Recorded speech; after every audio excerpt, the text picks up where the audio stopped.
a workshop on ALDOT specifications and regulations. The need for this training was shared with us by the ALDOT Mentor-Protege team, and we shared a basic introduction and overview of the ALDOT specs and regulations during the ALDOT DBE orientation sessions, which were held on April 20th and 21st of this year. And our presenters from that session, Ms. Walter Carr and Mr. John Lucas, are with us today. So we certainly appreciate them sharing with us in April and making themselves available today should there be any questions for them. Today's session will be a deeper dive into the ALDOT specifications and regulations. And we are delighted to have presenting for us today, Dr. Armen Amirkhanian from the University of Alabama, Tuscaloosa. And we are grateful for this collaborative partnership with Alabama A&M University DBE Supportive Services, Ms. Danielle Barnes and Ms. Natalia Sterling, the University of Alabama at Huntsville Mentor-Protege Program, Dr. Sampson Golston, Ms. Ronica Undoxon, Ms. Christine Lewis, and Mr. Donald Taylor. And I would like to also acknowledge the staff of the DBE Supportive Services here at the University of West Alabama, Ms. Sherry Stoudemire and Ms. Linda DeLand. And also we have participating with us today from the DBE Supportive Services for Central Alabama, ENS. I know I saw Ms. Cynthia Matlock on. I'm not sure if Mr. Mike Self is with us or not, but we're certainly glad to have you all participate with us today as well. And we would like to pause to say thank you to Mr. Matt Leverett and the staff from Alabama Department of Transportation. And we have some staff members from ALDOT joining us today as well.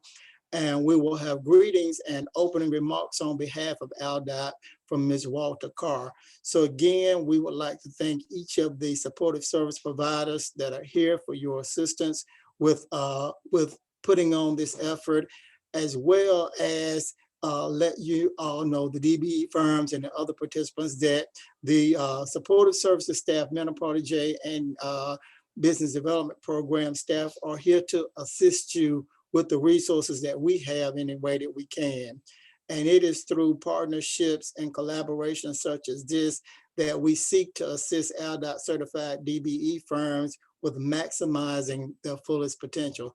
So again, we appreciate you joining us today, and we hope that at the end of this session, you will have a more in-depth understanding of the ALDOT specifications and regulations, and will be able to better utilize them. So at this time, we'll pause and we'll have greetings and opening remarks from Ms. Walter Carr, the DBE contract manager with ALDOT.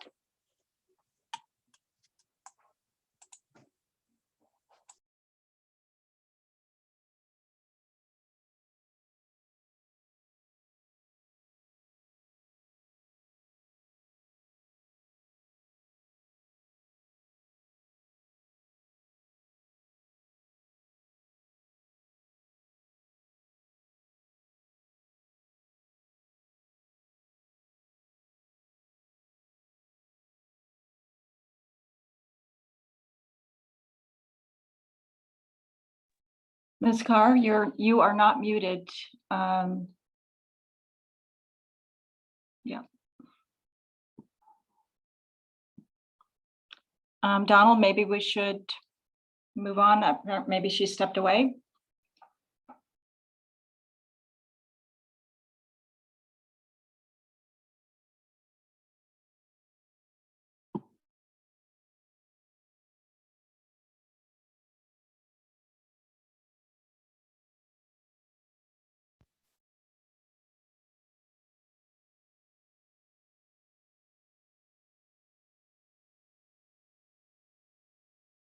Hey, Christine, it's Ronica. It looks like Donald may be frozen.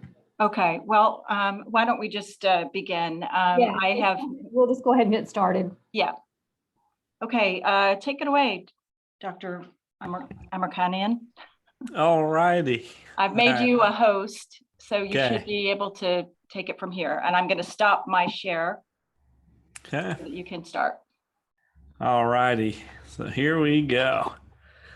Well, good afternoon, everyone. My name is Dr. Armen Amirkhanian. You can just call me Armen. It's way easier. That's what I have my students do. So just, we always have to have disclaimers. Everything presented is my opinion. It's not the official policy or view of ALDOT or the University of Alabama. And just a brief background on myself, just so you know who's talking to you. I grew up in Clemson, South Carolina. Go Tigers. Still cheer for them when they're not playing UA, and when they're playing UA, well, got to cheer for who gives me my paycheck. I'm an assistant professor here at UA, and probably more pertinent to this topic, I've done research for a number of different DOTs, including ALDOT and the FAA, and mainly with pavement design and construction.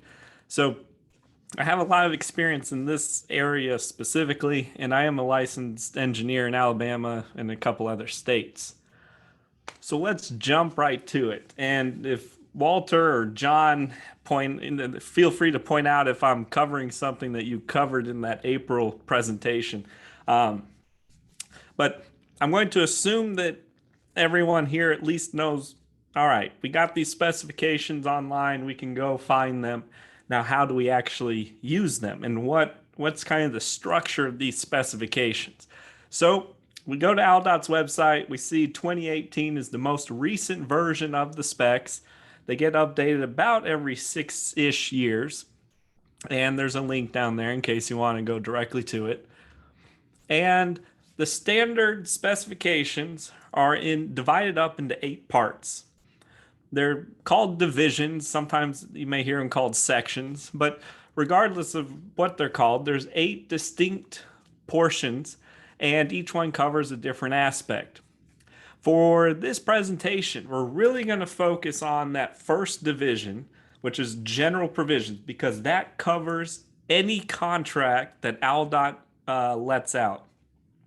We'll also touch on some of the other divisions later on in the presentation as we get into more specific aspects. So let's start at the beginning. Section 101, the very first section.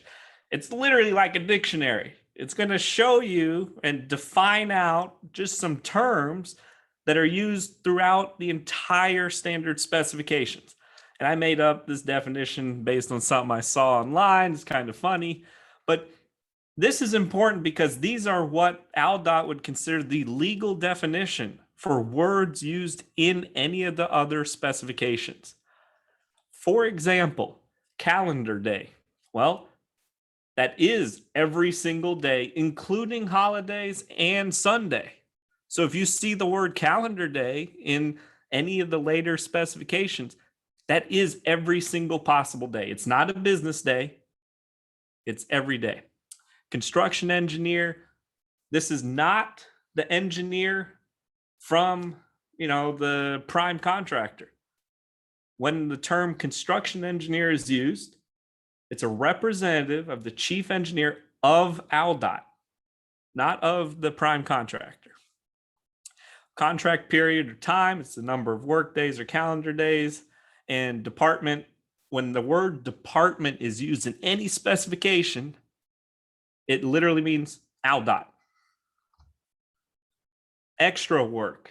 Well, it's extra work, but more specifically, it's an item of work that wasn't in the original bid, but then later during the process of doing the project, it was found that, we got to do this. And so then it's added as either an extra work order so that you get paid, or it's added under a force account type of process. And honestly, this part I'm not entirely familiar with. I don't think DBEs would deal directly with force account negotiations. I believe that would be up to the prime. But just to give you an idea, basically it's when ALDOT and the prime or even sub can't agree on the cost for a particular extra work order.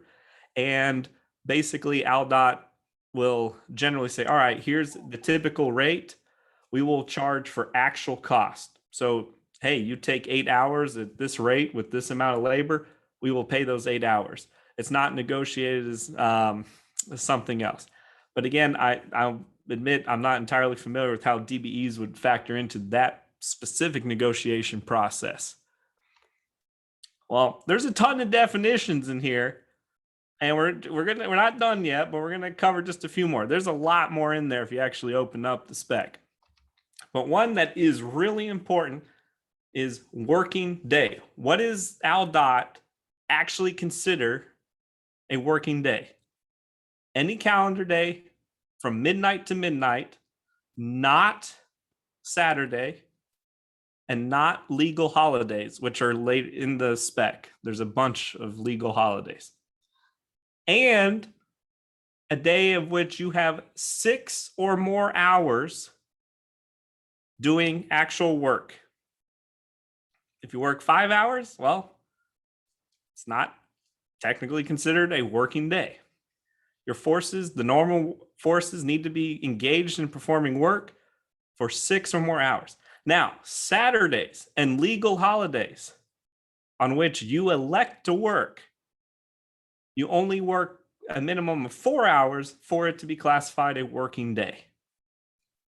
Later on in the Division 100 in Section 108, ALDOT explicitly notes no work is to be performed on Sundays or one of the 5 or all of the 5 following holidays here. Memorial Day, 4th of July, etc.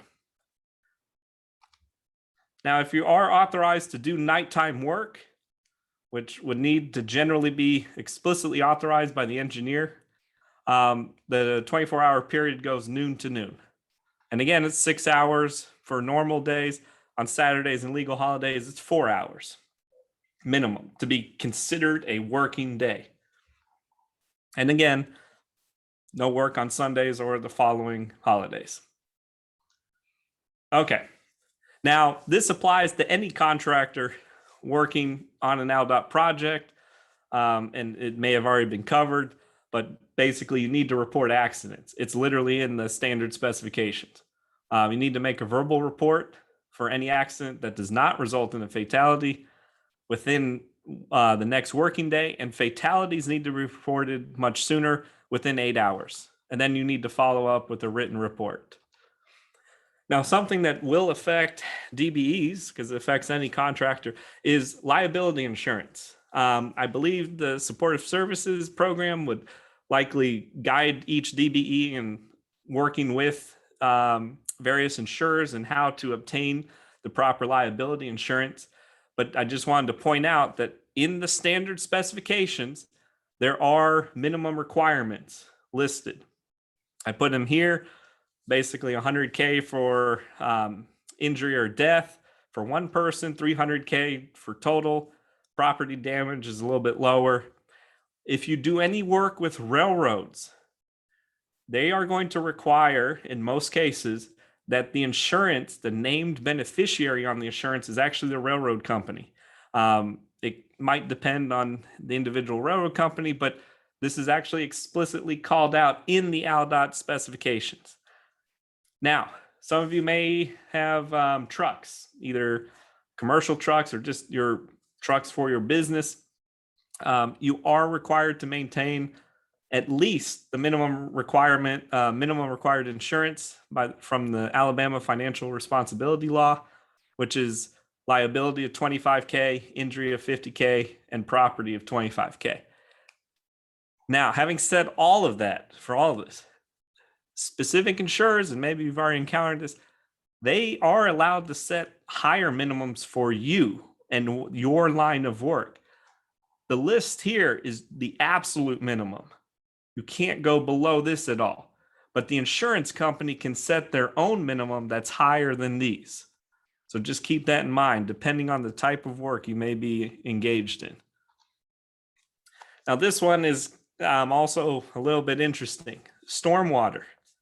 So even if stormwater, like silt fences, check dams, all that, even if that's not listed in the original bid, it is still the prime and sub responsibility to maintain proper sediment and erosion control of the work site.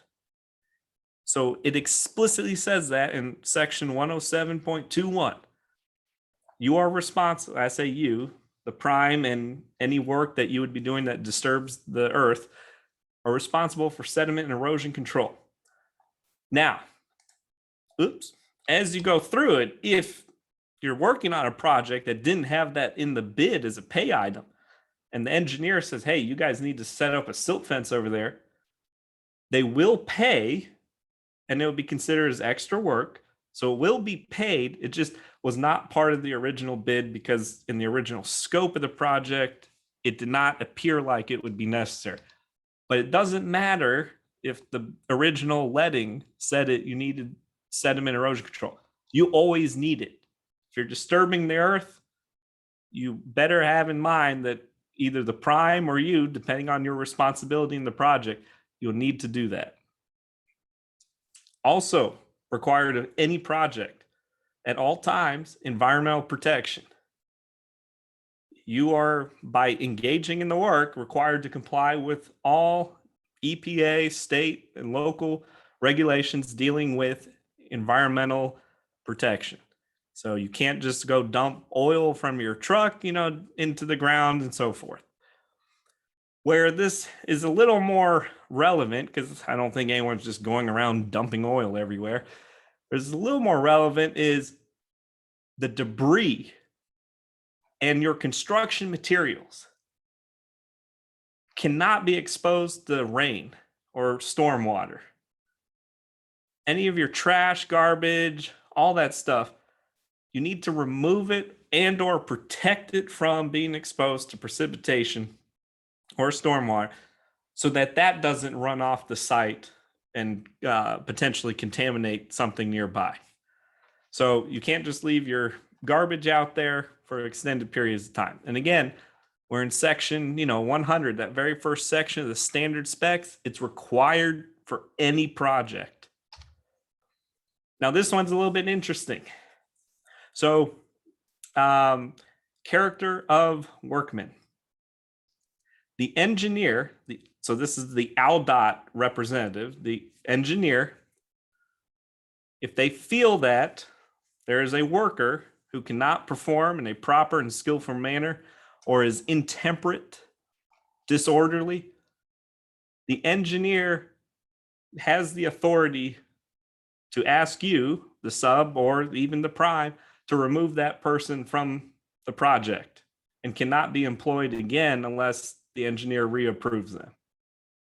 I don't think this is likely an issue for any of you, but just keep that in mind that if you have more than just you, as part of your company, you don't want your employees, arguing or fighting with anyone who may be on site because they may just pick a wrong fight with the engineer and then they get kicked off and now you got to find someone else. So the engineer on the project does have the authority to remove work personnel from a job site. Now this one's also, you likely already know, you're only paid for what you do, not what you bid. If you bid and say, all right, I'm going to haul 1,000 cubic yards of soil, and because the project, they do it, there's only 900 cubic yards that were ever excavated, you're only paid for 900 because that's all you did. They thought there was going to be 1,000. Turns out, well, there wasn't. There was only 900. So you're only paid for the work performed, not bid. So keep that in mind. Maybe, I'm sure you guys already are doing that. All right, now here's this is a hot button right here. We got payment to subcontractors. That's you guys. Okay, prime cannot have retainage. They are required to pay you within 7 calendar days of them, the prime, receiving their payment from ALDOT. Okay, so it's not 7 days from when you do the work, necessarily, it could be, but it's 7 days, within 7 days, when the prime gets their payment from ALDOT. And just so you know, the prime is also required, they send a notarized letter to ALDOT each time they send you a payment. So they're certifying each time they pay you that, well, they paid you. Okay, 7 calendar days. And then it says not counting Saturdays and Sundays. So basically 7 business days. Now here's where it gets a little bit interesting. So that 7 days is what's currently in the spec. But let's look into the future a little bit. Because guess what? There is a current proposed provision. This is a proposed edit to those specifications.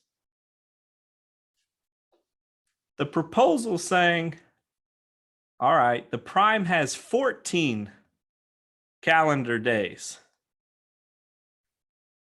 to give you your payment from the time they receive it from ALDOT. This is not enforced yet. It's a proposed provision, but keep this in mind. If this goes into effect, this could affect your money flow and all that as you work on the project. So I believe the supportive services can kind of give you more information about how this is going through ALDOT. I'll admit I'm not familiar with how close it is to either being accepted as a provision or not. So, but it is currently a proposed provision. 14 calendar days instead of 7. All right, section 111. This is you guys, DBE. All right, if a project has a specified DBE percentage, like 4% DBE, that is considered, and you may hear this term, race conscious. If there is no specified DBE percentage, like it's just blank, not 0, but just blank, then it's race neutral. But regardless, the DBE sections still apply if you yourself are a registered DBE. Well, guess what? Well, you got to be registered. I know Supportive Services does an excellent job making sure you guys are registered. So that's not a problem. Now, here's an interesting modification to the standard specifications that's already been implemented.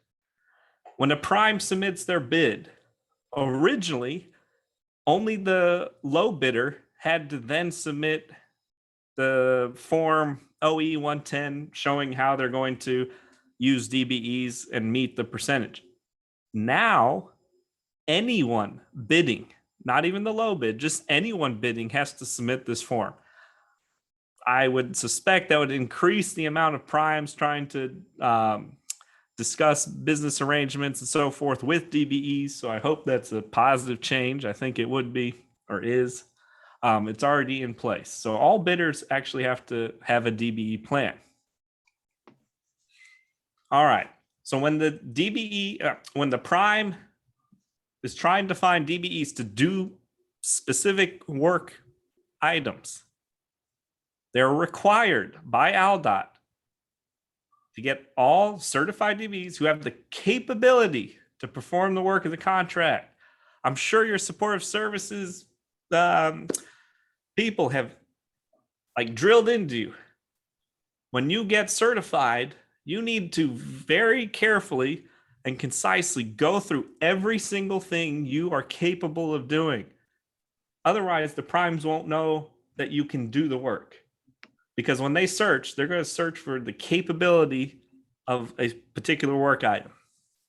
Now, the primes also, and from ALDOT specifications, they're supposed to give you sufficient time to allow you to respond. Not, oh, the deadline's 5 p.m. Friday and they call you up at 4:30 p.m. and say, hey, we got this project. I need your bid in 5 minutes. That's not sufficient time. They're supposed to give you sufficient time to look at the project and propose or initiate your bid. And the prime cannot say that, oh, it costs us more money to go out and find DBEs. We're not going to. No, it explicitly states in ALDOT specifications that the prime cannot do that. Also, the prime cannot terminate your contract just out of convenience and then do the work themselves unless ALDOT approves it. Okay, so in those projects that require a specific percentage of DBE participation. It's based on dollar amount. So, hey, you're a DBE, you're doing X number of dollars, great. They'll calculate percentage, not a problem. Now, if you, as a DBE, subcontract out part of your work to another organization, company, person who is also a DBE, that's fine. Those dollars count. But if you go to someone or a company that's not a DBE, the credit amount will drop because only the money actually being spent or used by the DBEs count. So you don't want to kind of go off on your own and hire a subcontractor who's not a DBE without first discussing with the prime, making sure they're aware that the percentage target may fall. Also, DBEs, you have to serve a commercially useful function, meaning you're doing the work as a standalone company entity. You're paying for materials, you're ordering, you're installing, you're driving, you're doing everything. You're not just a name on a piece of paper, passing funds and doing stuff to obtain the appearance of DBE participation. So I'm sure your supportive services have you guys all worked out with that. Not a problem. Now, trucking. This is called out specifically in ALDOT specifications. Armen, can I interrupt just 1 second? Yeah. This is Veronica at UAH. Also, I just want to remind the DBEs, they have to do 30% of the work, at least. They can't subcontract out any more than that. So I just want them to be aware of that. And also, when you were mentioning a few minutes ago about the payment, the 7 days to the 14 days, we were in a meeting with ALDOT just a week and a half ago, and that came up, and I do believe that probably is going to happen. So that's just something the DBEs will need to be aware of. If it does happen, because they will need to, figure out their lines of credit and maybe things like that, if that changes from 7 to 14. Yeah, and with this change. Armen. Yeah. This John Lucas. That change actually has been adopted. The payment to subcontractors. Okay, it on the website still showed as proposed with the TBD date, but okay, that's good to know. Okay, I'll check in. I'll check into that. Change that. Okay, great, thank you. Okay. This is all good information. So, all righty. So trucking, specifically called out in ALDOT specifications for what is considered to be trucking. Well, the DBE, you have to be responsible for essentially the entire operation.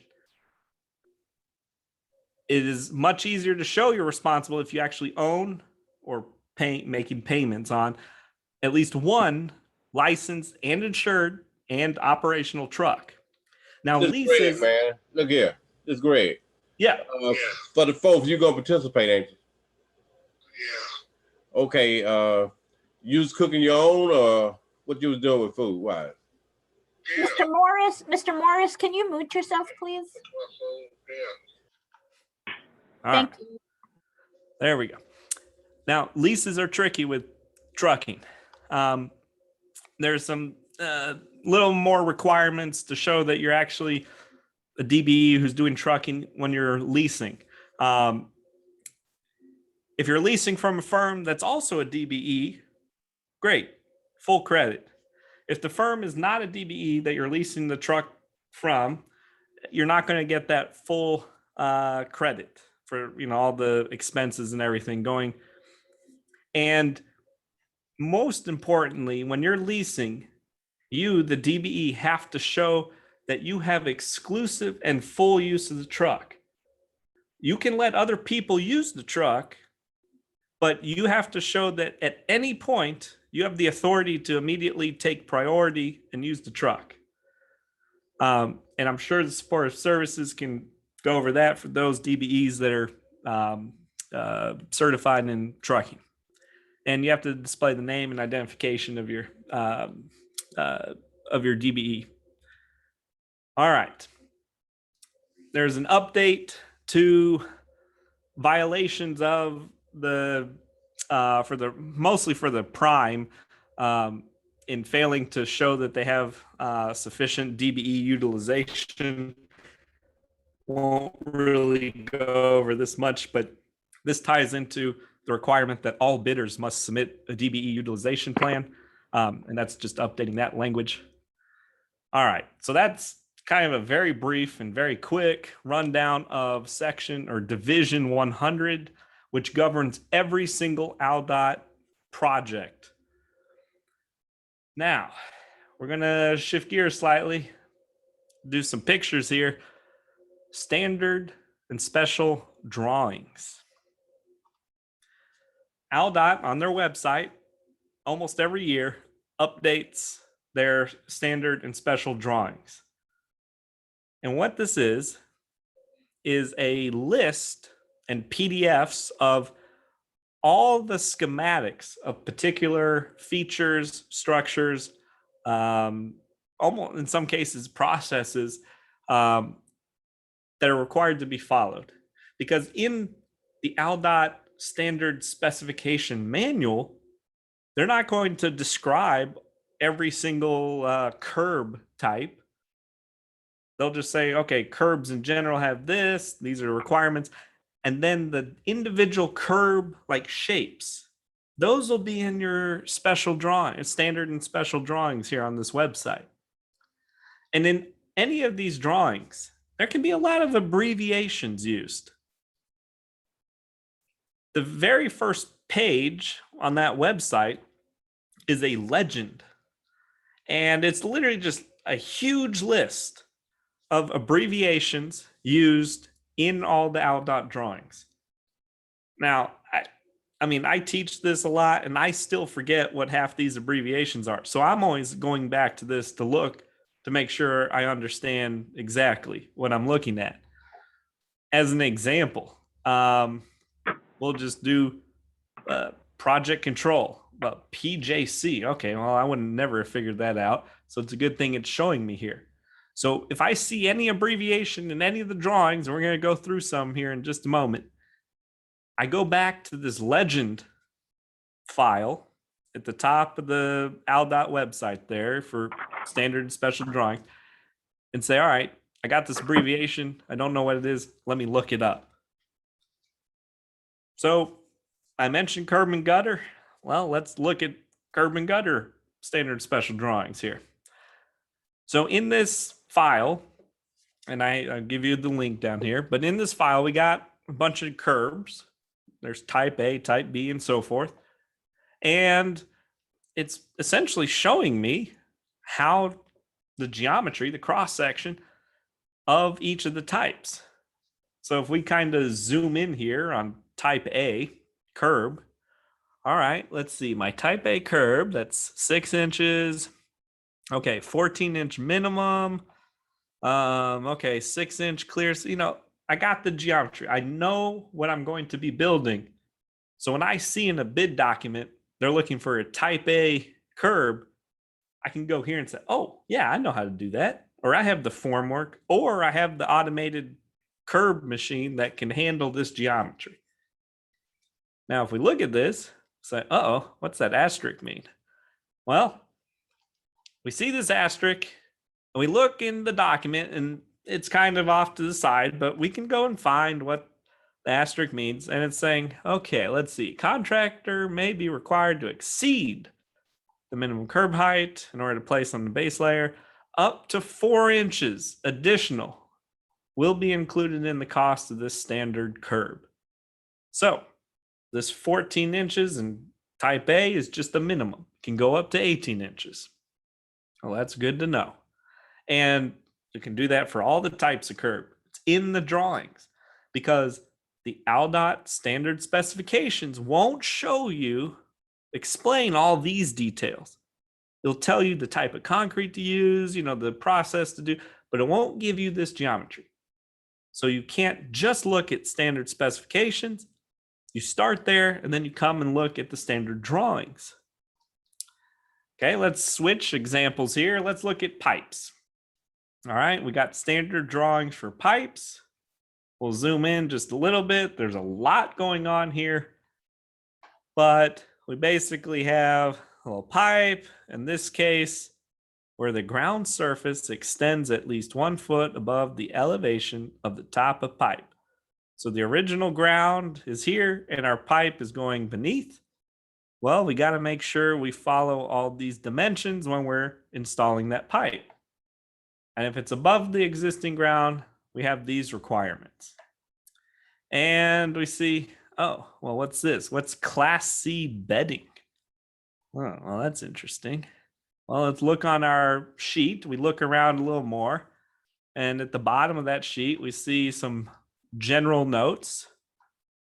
And we keep reading. We say, oh, see ALDOT specifications 530.03, Class C bedding. Okay, so we got to go back to the standard specifications into the division 500, go to that 530.03, and somewhere in there, it's going to tell us about Class C bedding. And we would look up and say, oh yeah, I got that stuff, no problem. Or, uh-oh, I got to go find a source of Class C bedding.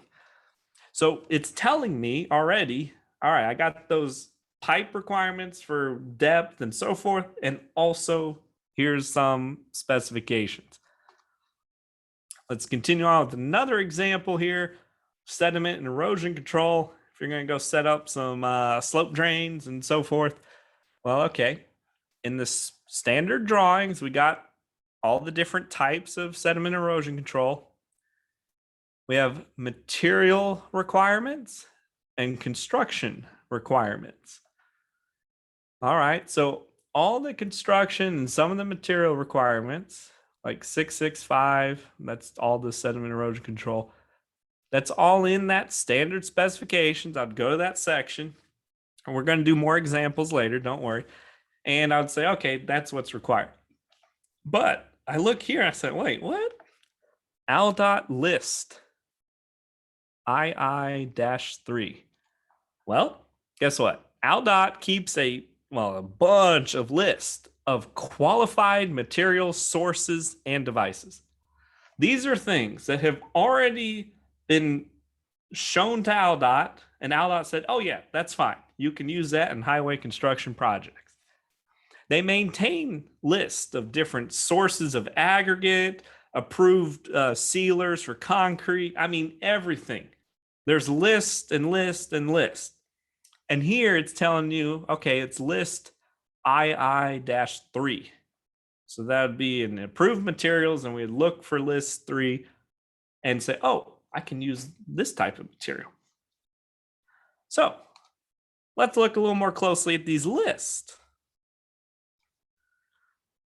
List 1 or list I, qualified sources, then it's approved materials, so forth. We got 6 different lists.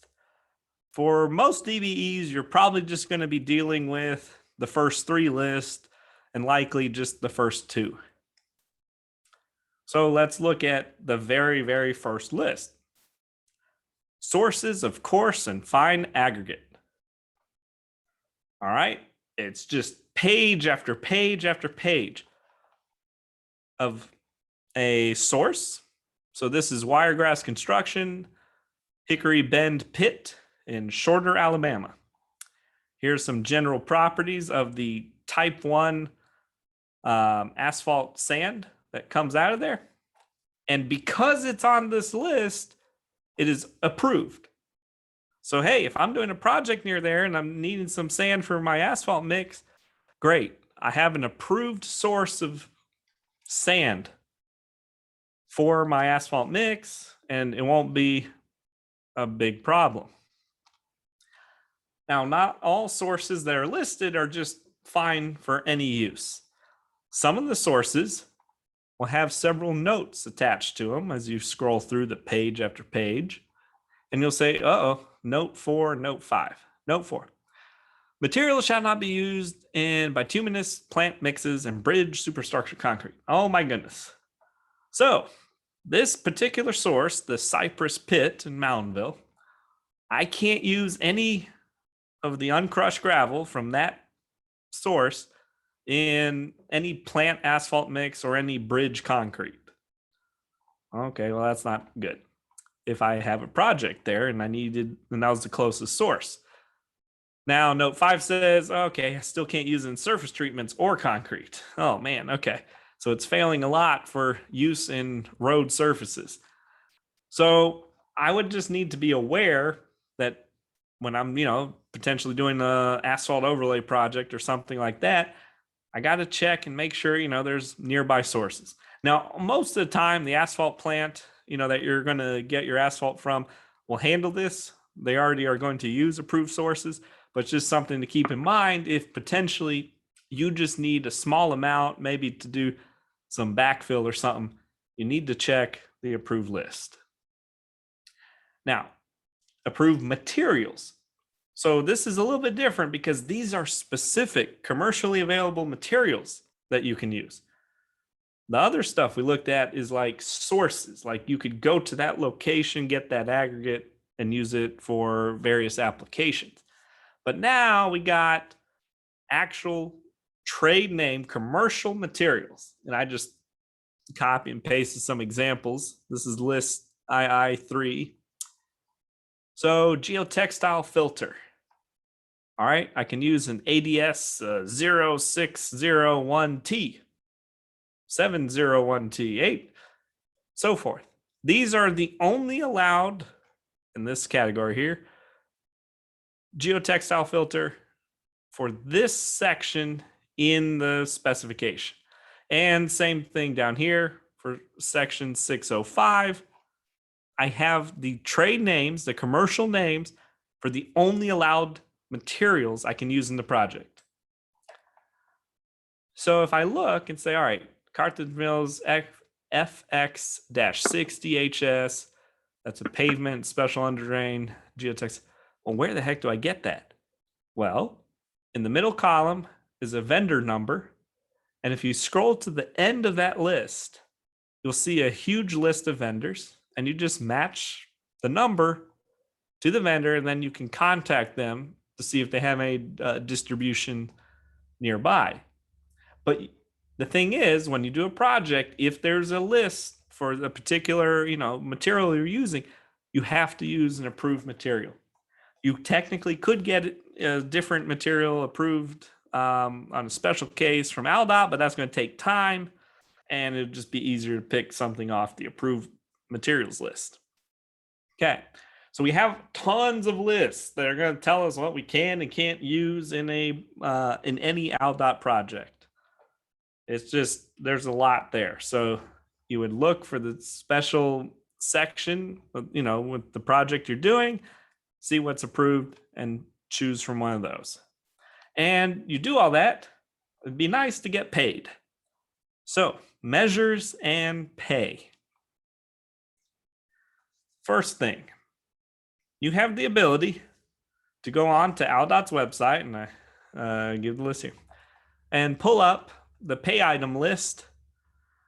You can, there's no point really in doing it. It's just, this shows literally every single item that is in the specification manual, just in a huge list. There's a lot there. You don't need to go through all that. What you do need to understand is how to read one of those pay items. So the pay item is going to be a number, a letter, and possibly some more numbers. The first three numbers in a pay item are telling you what section in the ALDOT specification manual it refers to. So in this case, this pay item, which happens to be guardrail reset, is 631. So I could go look in section 631 of the ALDOT specification manual and see more information about this pay item and like kind of what's involved with it. In some cases, a pay item may be listed more than once, and typically this number is where it's first listed. The letter we have here is indicating just kind of sequential numbering, because section 631 may have 5 or 6 different pay items. And to kind of separate out those 5 or 6 pay items, they would go A, B, C, D, etc. And the last set of numbers is usually indicating some type of additional almost option. So if let's take sidewalk concrete, for example.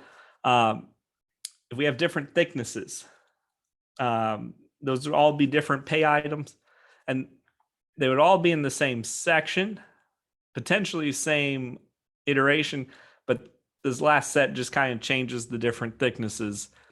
But what you really just need to pay attention to is the first 3 numbers, because that will give you a good start into looking in the ALDOT specification manual to find out, all right, what do I need to do? What are the requirements for that pay item? Now, you have an item, and then you have a unit of measure. So it wouldn't necessarily make sense to measure a concrete sidewalk in gallons. I suppose you could, it just wouldn't be really practical. And so we need to know, with a particular pay item, how are we measuring it? And there's more units of measures than shown here, but these are the ones that have abbreviations, and I kind of spell them out. So if you're like me, you don't get confused as to what it's indicating. So you can measure a particular pay item in a cubic yard. Sometimes you may have cycles. This is sometimes used with mowing. Gallon, linear foot. LS, lump sum. It's just a single amount paid for that item. You're not paid per foot, per yard, or anything. You're just paid one amount, like lump sum, for that pay item. Sometimes you'll be paid by the pound, or square foot, square yard, etc. So you have some type of unit of measure. You have a pay item, and that's kind of what you're using to bid. And so if you're looking in the specification, anytime there is a pay item, and here we're looking in section 214, there will be a section labeled, and it's always labeled this for every single pay item, method of measurement. So how are we going to measure whatever the pay item is? And we continue reading, and we say, all right, the quantity of excavation will be number of cubic yards that is excavated in accordance shown. All right. So the structural excavation pay item is cubic yards. If the project originally has like 1,000 cubic yards as the bid, and you bid, $20 per yard, and you only haul 900, again, you're only getting paid for what you do, and it's going to be measured in cubic yards. So for every single pay item, you can see the method of measure. And then continuing on, you have the basis of payment. Again, looking for that keyword. They're going to pay you based on number of cubic yards, as detailed above, at the unit price that you bid on for structure excavation. Now, when you bid, for instance, for pay item 214A, structure excavation per cubic yard, you have to realize that is including you, the DBE, providing all the equipment, all the tools, all the labor, pumping, everything required to do that work. You're not getting paid separately for cribbing up the excavation site if it's needed. You're not getting paid separately for satisfactory disposal of any unsuitable material. It's including everything. Your price per yard that you're going to propose is including everything. So it's really important when you're looking or bidding on a pay item to go to that section, look for basis of payment, and see, all right, I'm bidding, $20 a yard. What is that? Well, it's in this case everything. Bringing my equipment there, paying labor, any pumping, baling that may be necessary for this earthwork operation, so forth. Okay? So don't think, oh, okay, well, it just said excavation. It's only including that type. No, in this case, it's listing everything that's included in your bid cost. You have to pay attention. So when you bid on a pay item, remember those first three numbers in the pay item that you'll see on a letting sheet, that tells you what section in the specifications to go to so you can see what is actually included. That's a great transition to project letting. All right, I'm going to mostly assume you are relatively familiar with this process. ALDOT publicly lets everything. You can see the list. You can look through, the current cycle of projects and say, oh, this one has a DBE goal of 4%. Well, hey, that's you guys, DBEs.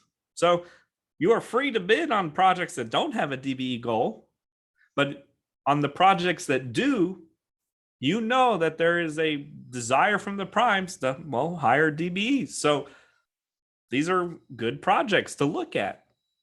And you can go in and say, all right, let's look at the bid items to see if any of the proposed work is something I can do as a DBE.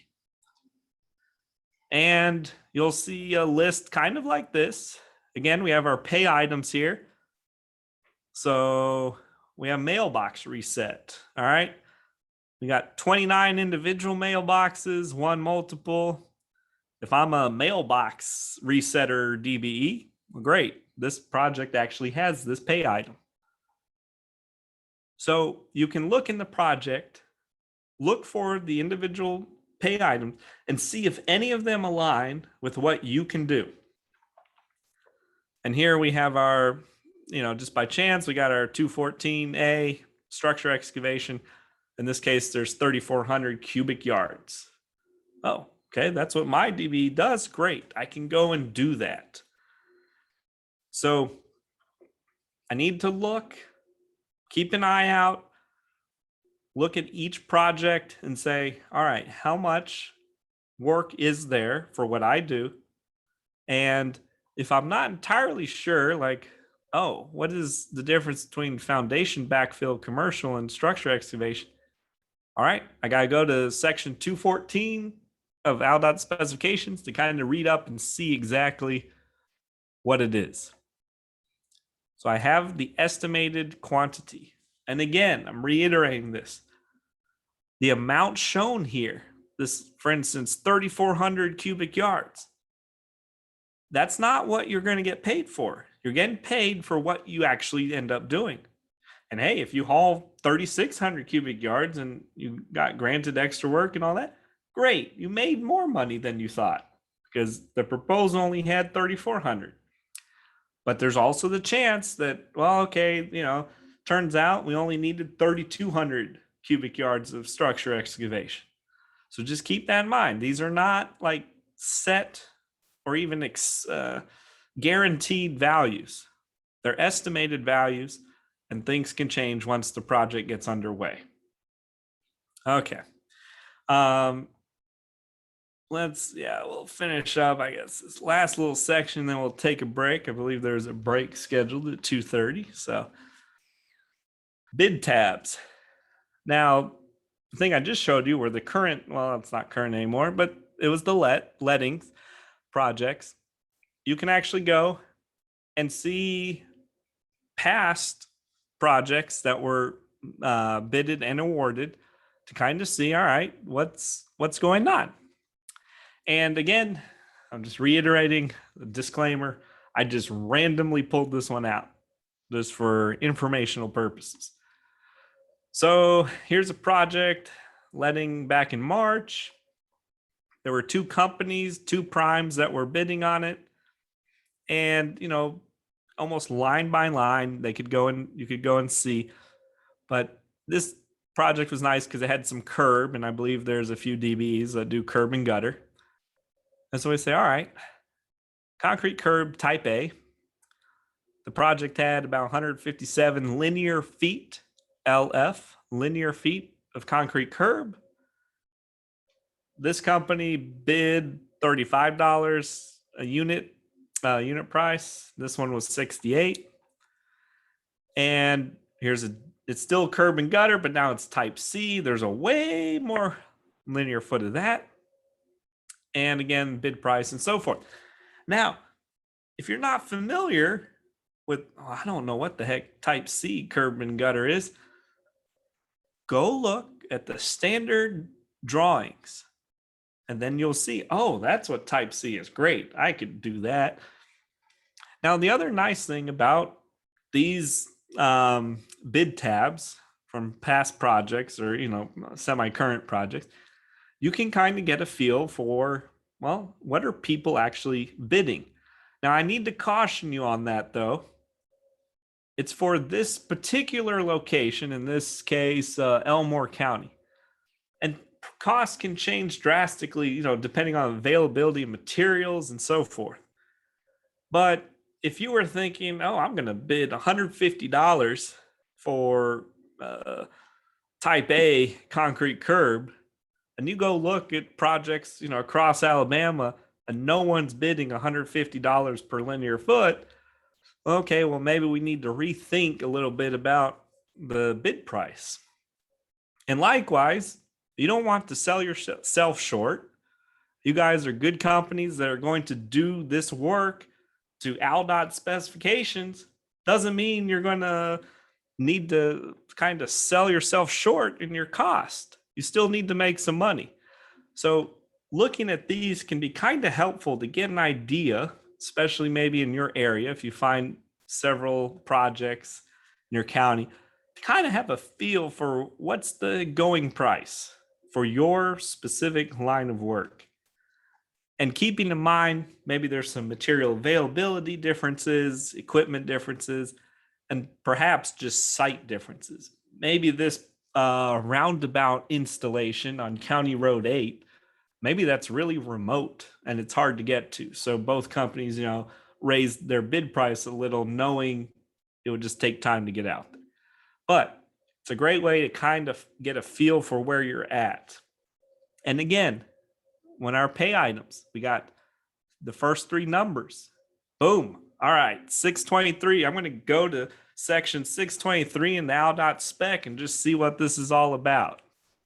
So this is a great way to kind of get a feel for what is required to do different types of work for pay items. Whew. All right. Boom. Ended almost exactly at 2:30. I believe the agenda I had like a 5-minute break at 2:30. So Yes, Dr. Armen, we'll go ahead and take that break. And we were having some technical difficulties earlier with Dr. Carr, with Miss Carr, and she'll be bringing our closing greetings when we come back. So Christine will do the 5-minute break now. okay.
All righty. It's been about 5 minutes, so I guess I'll continue on. I'm just going at a breakneck pace because it's being recorded, so you could hopefully play it back in case I went too fast on stuff. Now we're going to do some examples. So I'm going to run through one kind of full example of how to really use everything we talked about myself. And then I'm going to open it up to, I'll say, the class. And we'll kind of do it almost spontaneously. That's always a nerve-wracking thing to do as an instructor for a class, but I think it'll be a good learning process. I'll have one or more of you DBEs just kind of throw out some pay items or just kind of some work, and we'll kind of go through that process of locating all the material that we would need in order to successfully bid, in the sense that we accounted for all the specifications. So first we'll do the walkthrough example here. And I just chose a curb and sidewalk bid. And we kind of have some steps we're generally going to follow. All right, first thing, well, we got to see what projects are out there and see what pay items and quantities, that we can do. Like, what are we qualified to do? Then we'll go look in ALDOT standard specifications for those pay items and understand what is actually required. Because when we do, for instance, concrete, well, concrete is not just concrete. There's several classes of concrete and different things we need to consider. And so there's going to be other references we need to go look at, and we'll go through that in this example. And do we need to use pre-approved, qualified materials and sources? So we'll see what we come up with, and we need to look at that. And then, if applicable, we'll look at the standard and special drawings to understand, all right, what are the dimensions? What are we actually making? What is required by ALDOT for, a curb type C? And then if we really don't have a lot of experience with kind of that particular pay item, it probably wouldn't hurt just to kind of look at some past bids in your area, just to have a, kind of ballpark about what's kind of being thrown out there in different projects. So here is a semi-fictitious letting. We'll just say it's, I don't know. Here we go. Sidewalk and curb up to Nick Saban's house. How about that? ALDOT's handling that, special project, something like that. No, I'm just kidding. I'm not speaking on behalf of ALDOT or Nick Saban. But we have these two pay items. The project letting says, all right, quantity of 2,000 square yards of sidewalk, 4 inches thick, and 1,000 linear feet of curb type D. Okay. So pay item for concrete sidewalks was $618. We go and look. All right, we got a description. And then most of these things will have a materials section. It'll kind of tell you what's required for the material. And we say, all right, concrete shall meet the requirements for a Class A concrete as provided in Section 501. All right, so I can't just use any concrete. I need concrete that meets ALDOT's Class A concrete. And I can find what Class A concrete is by going to Section 501. And this is just a tiny excerpt from Section 501. There's a lot more, but just to show you and say, all right, okay, Class A, among other requirements, minimum compressive strength, 3,000 PSI, maximum water cement ratio, 0.5, and so forth. Okay, perfect. I know kind of what's required. And there's a lot more other material requirements in that section, but I'm just kind of highlighting the table here. So I do that. I understand, oh, that is the kind of concrete that is required for a sidewalk. Got it. I was going to use the one with the water cement ratio of 0.55. That would not have been accepted by ALDOT. Okay. Then we go and look at curb 618. Okay, so again, we have, mixing concrete, section 501. Okay. But the form work for our curb. But does someone have a question? Nope. Okay. The forms, wood or metal, sufficiently staked, hold true line. Okay, that's kind of common sense. Yep. If of wood, they shall be 2-inch or 3-inch stock lumber surfaces on all sides.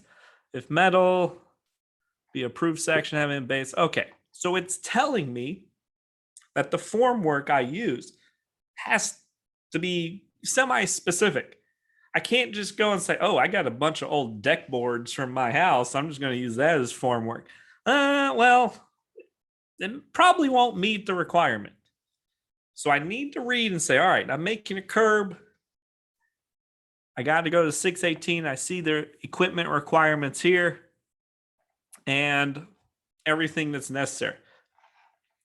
And then in this case, I can use an automatic extrusion machine, so an automatic curb device. As long as it's been demonstrated, it can make a section conforming to the dimensions shown on the plans. And then looking at joints, because, that's kind of important as well. We have our joints. It's outlining the requirements for the joints. I can't just go and say, all right, I'm going to throw a joint here, throw a joint here. I have requirements. And I just got to keep going through all this stuff. And I read through, I got all the requirements. And then expansion joints shall be formed using a filler and sealer specified in 832.1 and 832.02. All right, so I'd have to go and see, all right, what are these specified filler and sealers?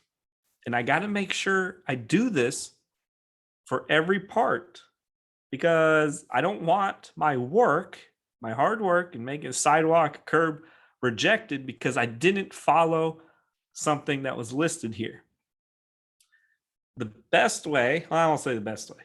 For me, the best way to manage all this is sitting down and being like, all right, I'm doing sidewalks. I go to the sidewalk section, look up, and I write down anytime it's telling me, oh, I need something specified in such and such. And then after going through that section, I go back to my notes and say, all right, it said something about 832.01. Let me go see what that is. And I go there and I say, oh, that's fine. My filler and sealer already meet that. Great, check. So you need to kind of almost check off all the requirements. It's not just as simple as saying, oh, I'm just going to put down some concrete sidewalk or curb. I got to make sure I follow everything. And then look at method of measurement. All right, the quantity of accepted sidewalks or driveways will be measured, complete in place, in square yards. Okay. Measurement for separate payment for foundation backfill will only be made when item 214B is provided. So I won't necessarily get that if it's not provided. And then I look at basis of payment. Now, again, remember, I'm not bidding just, oh, it only cost me this much for concrete, so that's how much I'm going to bid for my sidewalk. No, my sidewalk bid includes all my costs for hauling, preparation, placing of any rebar, preparation of the subgrade, excavation, labor, everything. So don't just say, oh, concrete's $150 a yard. I'll be fine. No. We need to read where it says basis of payment. Make sure that we understand, when I put a dollar amount for 618A, I'm going to need to include all my costs for hauling, prep, and so forth. Okay. Then we go to curb type B. Well, section 623. Okay. We got materials. All materials shall conform to requirements of division 800. Oh my goodness. They're just saying everything in 800. I mean, we could go and look, but the expansion joint filler is 832. Okay. So we would go look there, check that, so forth. Now we look at forms. Well, we can do standard forms or we can do machine formed. Now, the interesting thing here, standard forms for curbs shall be metal. So if I'm doing a curb, a linear part can't really use a bunch of wood, according to ALDOT. Now I can use wood potentially on radial or curved forms, but okay, that's good to know. If I only had wood forms for curbs, like, I need to figure out how I'm going to do this. Machine formed curbs, we got some specifications here. And type D, I have no clue what type D is. So let me go look at the standard drawings and see, oh, okay. All right, it's vertical face, has some curve, it's 16-inch minimum. We have that asterisk again. And here are the dimensions. Great. All right, I got form work. I can handle this geometry. Okay. Look at method of measure, so forth. Linear feet, complete in place to nearest 0.1 feet along the basic curb face on such line extended across driveways, alleyways, and other entrances. Well, that's good to know. And again, basis of payment, it's including all that work, not just the concrete for making the curb. In this case, it also includes special construction at driveway and other entrances. So it's not letting me bid that separately. I got to keep that in mind. I got to look at the plans and see, oh my goodness, there's 100 driveways here. That's going to just be insane. Or, oh, there's no driveways. I'm good. So I need to see what am I actually being paid for and how to incorporate that into the bid. And we would go through and then say, all right, I got curb, I have sidewalk, I understand the materials necessary to complete this work. I have the official or proper or approved materials and equipment to do the work. I'm good to go because I read through everything, and it's a lot of reading in some cases, but once you, especially if you're doing the same type of work over and over again, it'll become a lot more familiar to you and you'll be more comfortable in how it goes. Now, we went through and said, all right, we got the pay items. We looked up the spec. In the case of the curb, we looked up the standard drawing, and we kind of understood what was required of us in order to complete this project. So now, and maybe I'll ask Donald or maybe Ronica to help facilitate. Let's do one on the fly. I'm always scared to do this but that's fine. We'll work through it together. So what I would like to do is maybe have one or more of the DBEs kind of explain or indicate like a recent project they had, like a couple of pay items that, they bid on, and we'll work through how to find those specs and special drawings if applicable and so forth. So You should be able to unmute yourself if you are going to participate in this. So I'll just take the first one who unmutes and shouts it out. Hey. Yeah. So I'm willing to participate. Okay. So what's one or two pay items that you recently had in a bid, if you can recall? This was a furniture bid actually with stars. So it wasn't through this. Does that matter? furniture. I don't think that'd be in the ALDOT spec book. Right, correct. That's why I'm saying I would be willing to participate, but it would be, last item was. what Yeah, we need to keep it to something that's in the, Okay, I know, if a DBE doesn't want to volunteer, Armen, I know that we have, I think, a DBE on that does, steel reinforcement. Okay. That's a possibility. Yeah. All right. So let me look up what particular pay item would be for rebar. ALDOT pay item. And then we'll look that up and kind of go through that process. All right, rebar. I don't know. Okay, it's probably called steel. Steel barrier. Oh my goodness. All right. Steel reinforcement. All right, 502A. Okay. So we have a material, 502A. What I'm going to do is now share this screen. All right. So I'm doing steel reinforcement 502A. I come to my ALDOT standard specification manual. I'm like, oh my goodness, I don't want to scroll all the way down to 502A or 502. Don't worry. The table of contents in the PDF, you can actually click and it'll take you to each of those sections. So I just need to find 502. All right, here we go. Furnishing and installing reinforcing steel. All right, let's see what our requirements are. First thing, requirement, Division 800, all right, so that's materials. 835 steel reinforcement. And more specifically, oh yeah, that's rail steel. So let's go look at 835. Because, okay, what is that even talking about? I know where the steel is right here. So I'm going to scroll all the way back up. We're going to scroll down here. Keep scrolling. There's a lot of numbers here. We go to 835.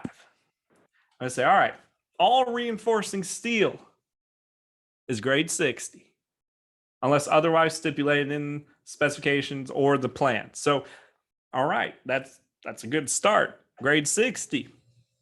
Not too bad. It's not too expensive. It's the cheapest grade I can get, I believe, even though all the grades are expensive now. But all right, I know I can have grade 60 unless explicitly stated otherwise. All steel reinforcement bars must come from an ALDOT approved steel mill. Oh, okay. Well, let's see. Okay. List I-12. All right. Not a problem. I go to my ALDOT website here with the qualified materials. Said I-12. Deformed and plain steel bars producing mills. Okay. All right. So I got CMC, Gerdau, CMC. Okay.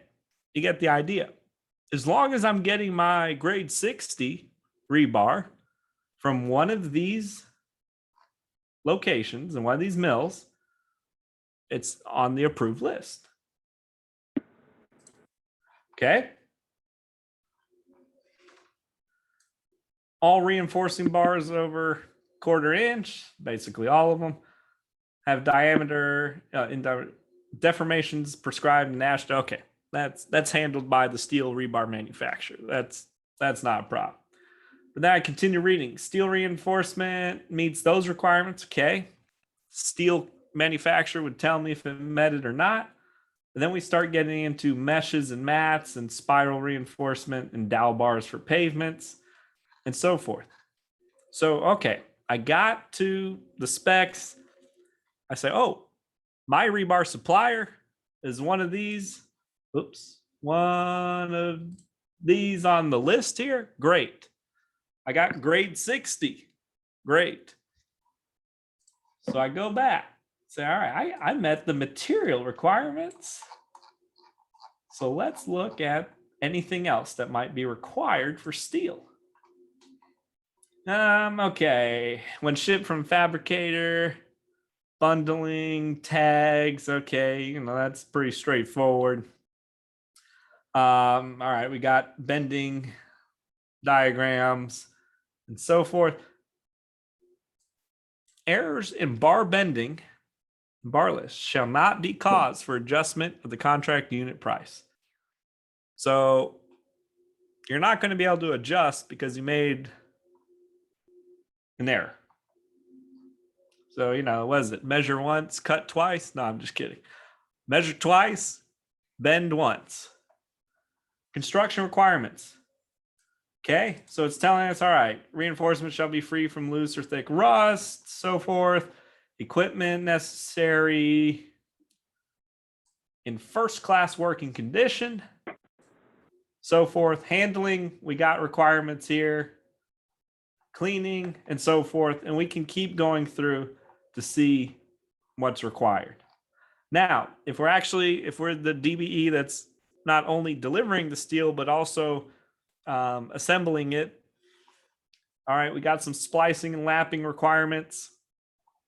We need to follow the plans unless otherwise shown. We're lapping in 24 diameters and so forth. It's outlining step by step, essentially, what we need to do for the different operations of either lapping or splicing. Now, let's get to the important part. Method to measure. Steel reinforcement is a lump sum.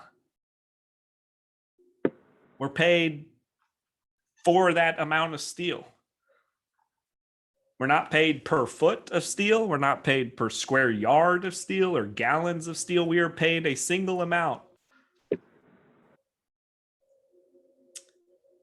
Now, when we actually have a prescribed measure,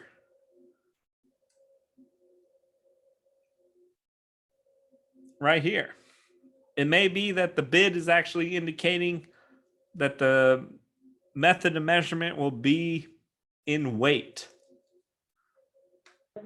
So you would pay for number of pounds of steel,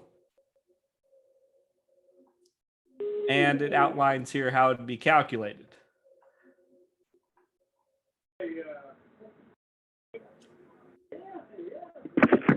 Oh, I thought there was a question. And here we have typical, not typical, used weight per foot. We have, mass allowances for splicing, etc. Now, basis of payment. So when it is in pounds, when we're paying for rebar per pound, and that's how it's bid, it'll be paid at price per pound, and full compensation right here for everything. Okay, this is important. I mean, you don't want to be bidding and thinking, oh, I'm going to get separate payment for I'm just going to say butt welding, the steel reinforcement. No, in this case, it's included in that basis of payment. Now, when you have a lump sum, again, it's the full process. It's not just for the steel in this case, it's for everything. So that's why it's so important to read through these specifications. It's to find everything that you're going to be doing for that pay item so that you're not caught off guard when you think, oh, what? I have to weld that and it's part of the original bid price? I didn't know that. Well, it was specified right here. So there's a lot of reading to go through. And then that's it. So if you're getting your steel from the approved list, which was right here, from one of these steel mills, and it's meeting grade 60 or otherwise shown on the plans, I mean, you're pretty much good to go. You just have to keep in mind that you're being paid for everything, the labor and equipment as well, not just the steel. All right. So now it's 3. I believe in the agenda is question and answer, but I'd be happy to do another kind of walkthrough if Ronica or someone else had a different pay item they would want to discuss.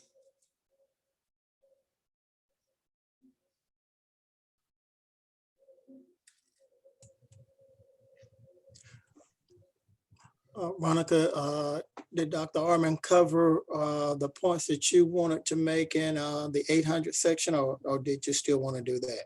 Yeah, no, he has covered most everything. I think he's done an excellent job. I love that we've gone through some examples. The 800 section, just in the materials, you know, I just wanted the DBEs to make sure that they look at, you know, specifically, even for like, Armen, if you would go to like 830. Okay.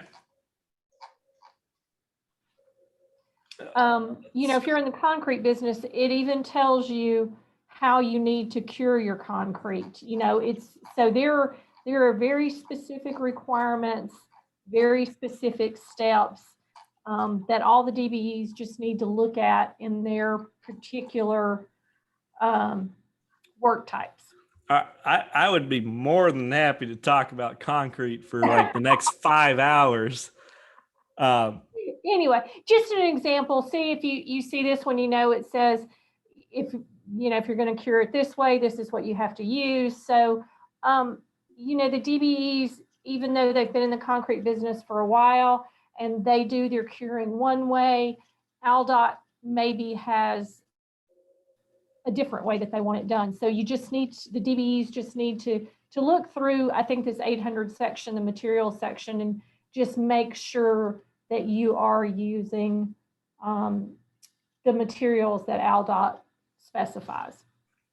Yeah, and that's a good point, because like in structural concrete for, you know, let's say residential or industrial settings, they may be way more open to just letting the contractor handle curing however they see fit, as long as they meet strength or surface finish requirements. But I guarantee you, and the ALDOT folks on the call would probably agree, anything you do is likely specified at some point. Any process, there is probably some rule or regulation or specification governing it. Now, it may be very simple, but also it could be, you know, pretty specific. And if you're not familiar with it, yeah, you don't want to get dinged because, well, I'll just pick this example right here. Oh, you have a class 3 burlap. Well, okay, I didn't even know what class 3 burlap is. I'd have to Google that, but ALDOT says, nope, your burlap cloth needs to meet class 4.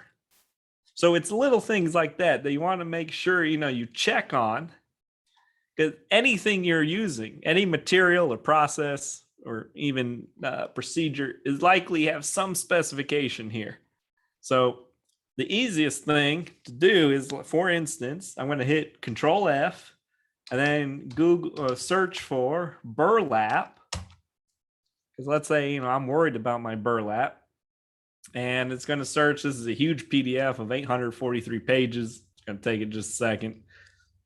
What I'm going to show you is it's going to find all instances of burlap. Oh, and the first hit, probably because I'm already here, it's taking me to this.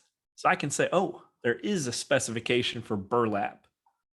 Now, what often happens to me, I don't know how to spell good, and I often misspell things, and then it says nothing was found. So it definitely helps to type into Google first and make sure you're spelling the word right.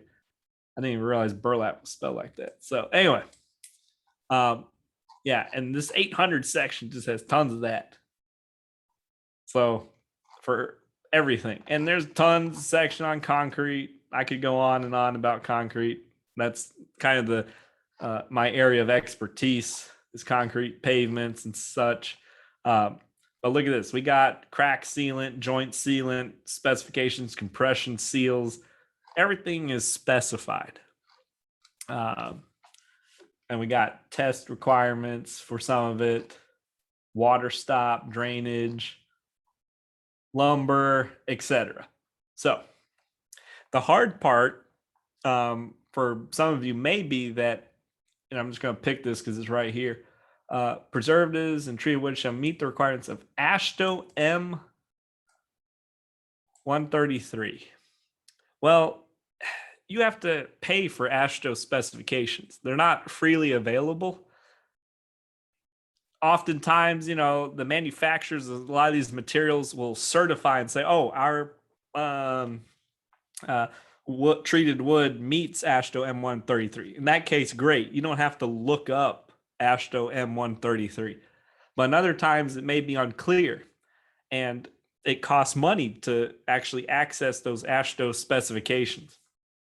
So, it's kind of a ideal thing to look for materials or things that are available that already advertise from the manufacturer that they meet a particular ASTM or AASHTO specification, so that you don't have to find the AASHTO spec, look at it, read it, and try and say, oh, I think it meets, and then it turns out it doesn't. So it's much better to find a supplier that already is telling you that it's meeting the requisite specification. And yeah, concrete itself, I mean, that there's tons of stuff on concrete. The aggregates, the gradations are all specified.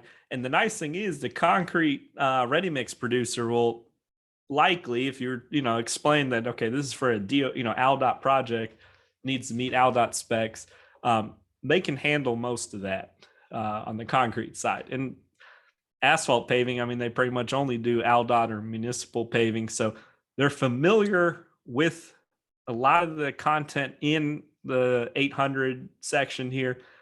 And as long as you're clear when you're explaining, all right, I'm doing, I need Class A concrete for a sidewalk for ALDOT, they'll make sure, and you can verify with them, that, all right, they're going to do everything with their materials, make sure the sand has the correct gradations from approved source, coarse aggregate, the water cement ratio doesn't exceed 0.5, so forth.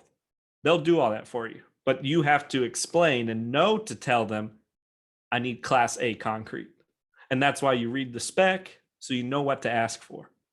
You don't just go to the ready mix producer and say, hey, I need curbcrete or something.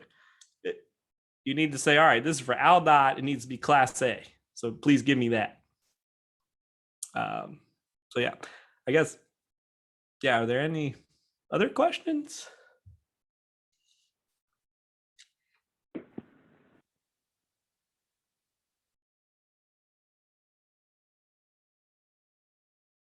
I don't see any in the chat. Christine, do we have anything, any questions? No questions in the chat, and I haven't gotten any emails or anything asking for additional information. Okay, well, we certainly thank again everyone for their participation. And at this time, we're gonna yield and see if we can get Ms. Carr in to bring our closing remarks. Hey, Donna, can you hear me?